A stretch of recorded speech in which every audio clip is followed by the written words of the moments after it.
Alright guys, Darren from FBA Elite and welcome back to another video.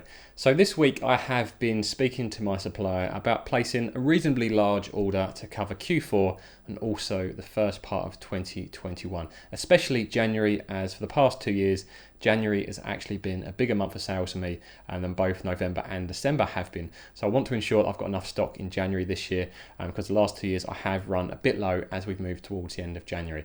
So that's what I've been doing this week. I've been speaking to my supplier about that. I'm ordering 2 different products. I'm ordering 1,000 units of one product around $10 per unit. So that's going to cost me $10,000.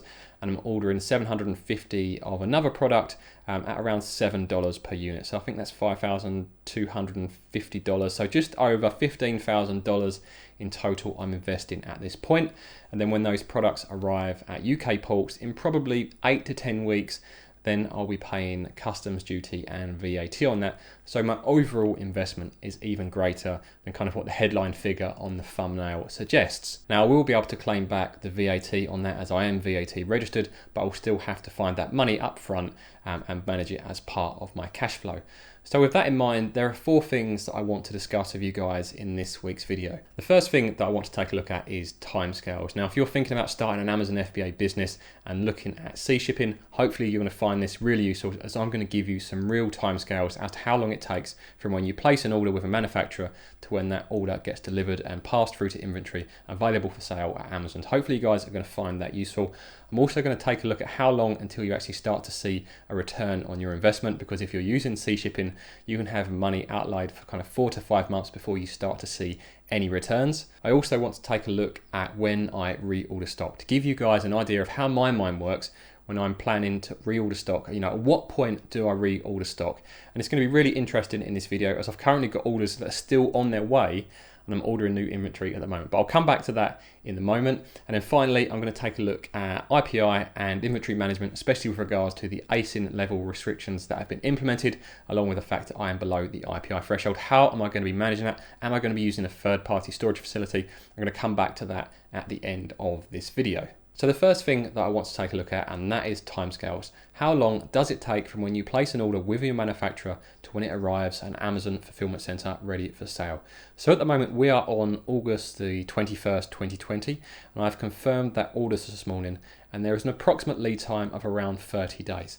So if we say that our product will be ready for the freight forwarder to collect around about the 20th of September, and now generally speaking, when a product is ready to collect, it usually can take up to a week for the freight forwarder to actually arrange that collection.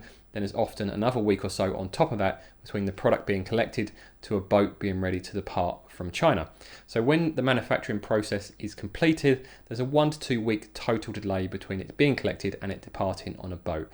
Now, if your supplier is using their own courier, then they might have more efficient solutions that don't take that long. But if you're using a third-party freight forwarder, it can take 1 to 2 weeks between those times. So once the inventory is then on a boat, it generally takes around 28 days for it to get to a UK port. Just before the products arrive at a UK port, your freight forwarder should contact you to pay any outstanding customs duty and VAT and ensure they have all of the documentation they need, including things like your pallet and carton barcodes if they haven't been done by the manufacturer, to make sure that it's ready to go to Amazon. So after the 28 days on the boat, you then have another week or so when the boat gets devanned, which is when the shipping container is opened and the freight forwarder collects the inventory and takes it to their storage facilities. It is at that point the freight forwarder then tries to make a booking with Amazon's booking system to arrange the delivery, and that can take anything from 1 to 2 weeks usually, depending on how busy the fulfillment center is at the time. So if you add that up, if you say initially you've got around a 4-week lead time, or it can vary depending on who your manufacturer is, 4-week lead time there, you've got 1 to 2 weeks between it being completed and it getting on a boat. You've then got 4 weeks on a boat, so at that point we're looking between 9 and 10 weeks in total. And then once it gets to the UK, you've then got another 1 to 2 weeks for it to be devanned and booked in and delivered to Amazon. So in total, you're looking somewhere between 10 and 12 weeks from when you place that order to actually being delivered to an Amazon fulfillment center. Now, once it arrives at the fulfillment center, it can take anything from a few hours to maybe 1 or 2 weeks for that inventory to then be processed into stock available for you to sell, especially as we move into Q4. Things will be super busy. So if you do know that your products are due for delivery, don't get too downbeat if they don't become available immediately. It can take a few days or longer for them to process that inventory. They might also do it in stages, so they might process 100 through into inventory and then the remaining stock might appear over the coming days. So if you have a total lead time of 10 to 12 weeks, how long does it actually take before you start to see a return on your investment? Well, if we take my order as an example, which is going to give me around 3 months worth of stock, I need to sell around 50% of that until I get my money back, as generally I make about 100% ROI. So if I sell 50% of my stock, that should cover 100% of my investment. Now, if I've got 3 months worth of stock, I'll probably need to sell stock for at least 6 weeks on top of that original 10 to 12 weeks before I get my full money back.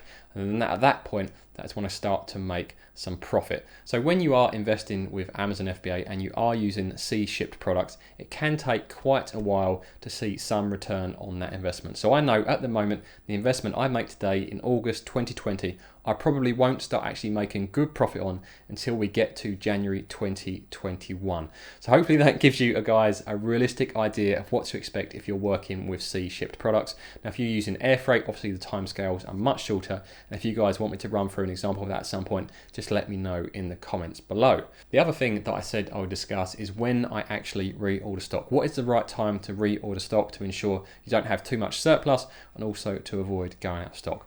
Well, generally speaking, like I just said, I order 3 months worth of stock at any one time, and my lead time is approximately 10 to 12 weeks. So what I do is when a batch of inventory is just about to arrive in the UK, I then order that next batch of stock. So that normally gives me a 2 or 3 week overlap to ensure that I don't go out of stock, but also at the same time, aren't holding too much stock in the Amazon fulfillment centers. So at any one time, I am invested in 2 lots of stock of every product that I sell. Now, the order I've just placed at the moment, I've actually placed sooner than I usually would have, as I've only had stock leave China kind of 2 or 3 weeks ago. So I've ordered this a lot earlier than I usually would. And the reason for that is due to the unique circumstances earlier on this year and lockdown and sales going all over the place. I didn't want to reinvest too heavily at that time in big orders. So I had 2 slightly smaller orders that I placed in the middle of August, but thankfully sales have picked up and they've been consistent since. So I'm happy to make a larger investment as we move into the second part of Q4 and the early part of 2021. And finally, how am I going to manage the stock into Amazon? How am I going to get around the fact that my IPI is below the threshold and also the new ASIN level inventory restrictions that have been announced recently? Well, this time around, I am going to use a third-party storage facility. I haven't 100% decided yet which one I'm going to use. My freight forwarder does offer basic storage, so that is certainly one option. However, I might look at a storage facility that offers fulfillment as well. So if I wanted to, for example, sell on my own website, or sell on eBay, I'd have a fulfillment center for that. Or perhaps if FBA gets hit and restricted like it was earlier on in the year, I could always switch to FBM for a bit if I've got a fulfillment center that can offer that isn't reliant on Amazon. So that's what I'm thinking about at the moment. I've got to pick a storage facility for this big order. I've got approximately 4 weeks before that order will be ready, and I'll need to give the delivery address to my freight forwarder and to my supplier, and that is when I'm going to have to make my decision by. So as soon as I know who I'm using, I'll let you guys know, and also of course I'll let you know my experiences of using third-party storage as well. So I hope you guys have found this video useful, seeing a real-world example of what it's like importing from China to the UK and how long it takes to see a return on your investment with sea-shipped products when you're selling with Amazon FBA. If you did find it useful, I'd really appreciate it if you could take a moment, scroll down, hit that like button, and if you're not subscribed while you're down there, subscribe as well. And if you want to discuss Amazon FBA with myself and over 1,500 other Amazon FBA sellers, head over to fbaelite.com, sign up, it's completely free, and I'll see you guys on the forums.